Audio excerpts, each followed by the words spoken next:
So, programming NPCs one by one? Yeah, no, that's a nightmare. So instead, we built a completely different system that's going to change the way our NPCs work from now on, and open up way more possibilities for the game. So strap in, folks, this is a big one. Hi, I'm Sophie Stardrop, director of HeartStrings, Yandere Story, and welcome to the July Progress Update. This is part 1 of, hopefully, 2 parts, where we'll be talking about the changes we made to the game's code this month. Before we start, I want to say a few things.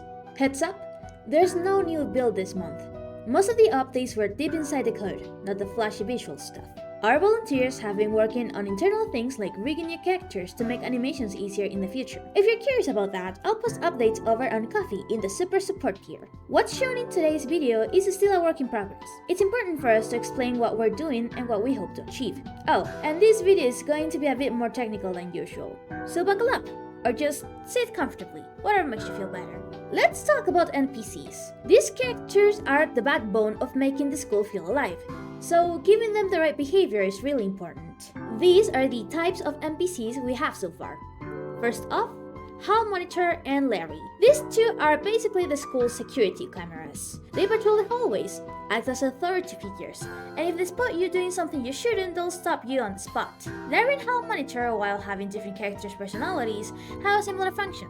In the case of Hall Monitor, he will walk between areas that have higher chance to have a student population, such as hallways, sport fields, library, rooftop, amongst others. Hall Monitor is a threat, but he also is often overworked, so he will often just have an overall view of his current location and leave. Larry, on the other hand, walks around areas you would often find isolated, cleaning and checking lockers. Larry is a threat if you want to leave corpses unattended for long periods of time. While he does walk around school slower due to his cleaning duties, he will notice details a lot more than Hall Monitor. Both of these characters have strengths and weaknesses, but it depends on the player how they wish to approach them. And when they are added for playtesting, we will let you guys give us feedback on how they feel for players. Now, let's talk about Uniforms Lady and Cafeteria Lady. I don't have a name yet for these characters, so feel free to suggest one in the comment section. These NPCs stay in fixed areas. Even if they don't have the same moving schedule as the other characters, they still have the same authority when they catch you carrying a corpse or bloody. Even then, their main purpose is to sell items that may make your run easier overall, on top of taking care of specific zones like the cafeteria or front gate.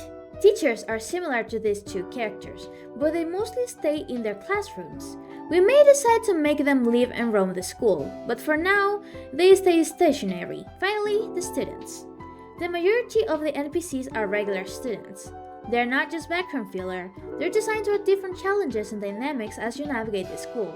Basically, they make sure every corner feels alive, and sometimes a little bit unpredictable. Here's the thing, programming every single NPC individually sounds noble, until you actually try it. Manually writing behaviors for dozens or even hundreds of students would be like sculpting each grain of sand on the beach or handcrafting every raindrop in a storm. Technically possible, sure. Worth your time? Absolutely not. That's why most games don't do it. Even titles with simple NPCs like Pokemon use databases as a foundation. This means that instead of coding every shopkeeper and battle trainer by hand, they plug them into a template system that handles things like movement and functions automatically. They can still edit things manually, like dialogue, but it makes the process a lot simpler. For something more complex like Legend of Zelda Majora's Mask, it's the same story. The NPCs feel alive because they run on a schedule system that's fed into the database. In other words, the time of the day affects when they do stuff. Their unique behaviors are really just a combination of shared rules, detecting a player nearby, or move between these points, run this animation on loop to look alive, and so on. In both cases, the magic isn't that every NPC was manually crafted, and more so that the base system is solid enough to scale and still feel unique. HeartStrings needs that same flexibility. Our school isn't just a set of static characters, it's a living ecosystem of students and authority figures with their own personalities and behaviors. If we manually code each one, not only would the game take forever to make, but the result would feel rigid and limited. So instead of coding every NPC from scratch, we built a scalable solution. A shared foundation that every character can use, while still allowing for unique behaviors and personalities. And on top of that, allows for fast changes if required, both adding or changing aspects of NPCs. And that's where the NPC behavior system comes in. If manually coding every single NPC is a nightmare, what's the alternative? Well, you don't give each character their own script. You give them all the same brain. That's essentially what the NPC Behavior system is, an AI framework that works as a brain template for everyone, letting them make decisions without writing unique code for every single character. To really explain how this works, let's look at a game that nails this idea, The Sims 4. In The Sims, every sim runs on the exact same set of base behaviors: eat, sleep, socialize, etc. None of these actions are unique to a specific sim. The difference comes from two key things: needs and personality traits. Let's start by the needs. These are the core motives every sim constantly balances: hunger, energy, hygiene, social, fun, and bladder. When hunger gets low, the motive to find food rises. When energy gets low, the motive to sleep rises. The game constantly recalculates these values and chooses the behavior with the strongest motive at any given time. Needs are not the only thing that affects the motives. Here's where the personality traits come to play. Traits act as modifiers to influence how motives compete. For example, a need sim gets a strong motive to clean messes, while a lazy sim barely cares. A paranoid sim will react to danger way faster than a carefree one. This means even if two sims have the same needs, they won't always behave the same way. However, when you give a sim a direct command, like go make spaghetti, you're basically overriding the motive calculations. The AI will treat your command as the highest possible motive until the task is complete or interrupted. That's what makes the system flexible.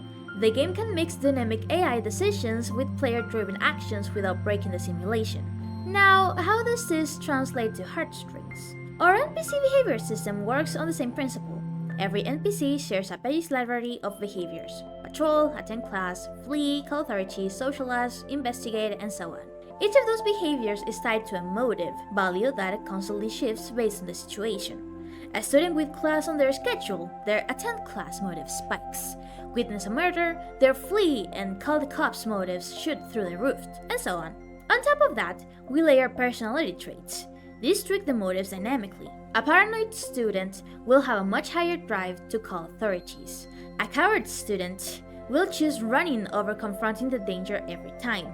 This combination, shared base behaviors with dynamic motives and personality modifiers, means we can create hundreds of NPCs that feel different without writing unique scripts for each one. It also lets us add new behaviors later without rewriting everything, because the system naturally decides when to activate them. And here's the fun part. Because motives shift constantly, NPCs can change their decisions mid-action. Imagine a student running from a crime scene.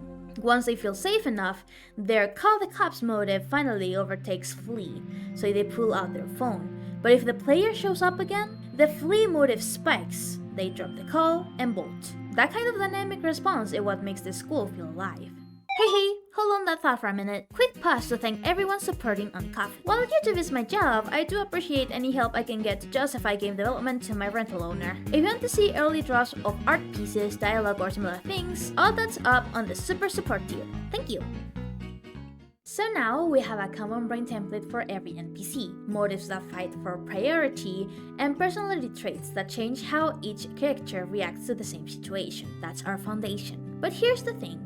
If every NPC uses the same behaviors and the same motives, won't they all start feeling like clones? That's where we get to have some fun. Instead of handcrafting every single student in the school, we're going to let the game itself create them. And that's where procedural generation comes in. If you're not familiar with the term, procedural generation is when a game uses algorithms to create content instead of handcrafting every piece. This means that we'll give the game a base, and the game will generate a seed the same way Minecraft does to generate its terrain, but with student NPC traits. Here's how it'll work in HeartStrings. At the start of a new game, the system takes a seed, basically a random starting value, and uses it to generate the school's student population. It combines personalities, motives, and schedules to create a unique cast for your run. And because this ties into the NPC behavior system, these aren't just cosmetic changes like a small bracelet or glasses. Their personalities will change too. One run might give you an artist, a student that prefers to spend their time in a designated classroom, and another can change the student to be a trending student that spends their time taking pictures of the school's front seed garden. And because we're using seeds, if you find a particularly chaotic or fun combination of students, you can share the seed with other players so they can experience the exact same setup.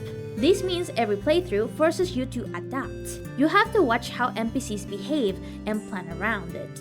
It makes the school feel alive in a different way each time you play, and that's exactly what we wanted. This all built on the base behavior system, so we're planning to roll out the basic NPC behavior we're currently working on first, with procedural generation coming sometime after. Which leads me to multiple endings. HeartStrings is built around multiple endings.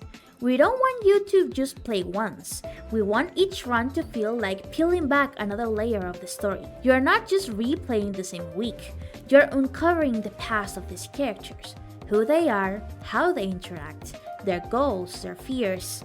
Something that maybe didn't make sense in your first playthrough ending, it starts to make sense in another with a different ending that maybe shows a key detail of a main character.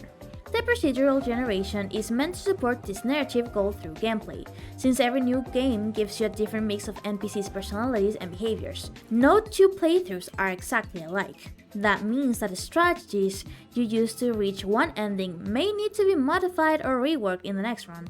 You might have good luck stashing bodies in the library in your first week, but if your second week happens to generate a large population of bookworms, you may have to try a different strategy. The NPC behavior system gives the school life, and procedural generation makes every life unique. Together, they turn multiple endings into a unique experience, not just a checkbox to tick off. This is one of the many ways we are reworking the internal system to make the game more interesting, but it's not the only one. As I mentioned in the beginning of the video, this is only part 1 of the student AI work we've done this month, so expect part 2 to be done in around a week or a little bit more so. With that said, thank you so much for watching! If you enjoyed this peek behind the scenes, or if you're curious about how these systems evolve, make sure to hit subscribe and ring the bell so you don't miss the next update. Also, a huge thanks to everyone supporting the project on Ko-fi. If you want early peeks, assets, or you just want to say hi, check out the super support tier. Every bit helps and means a lot. Don't forget to like and share this video if you found it interesting. The more the merrier. Let's grow this community to make HeartStrings something truly special together. Thanks for watching, and as always, remember to drink water, stay curious, stay creative, and see you in the next update. Bye bye!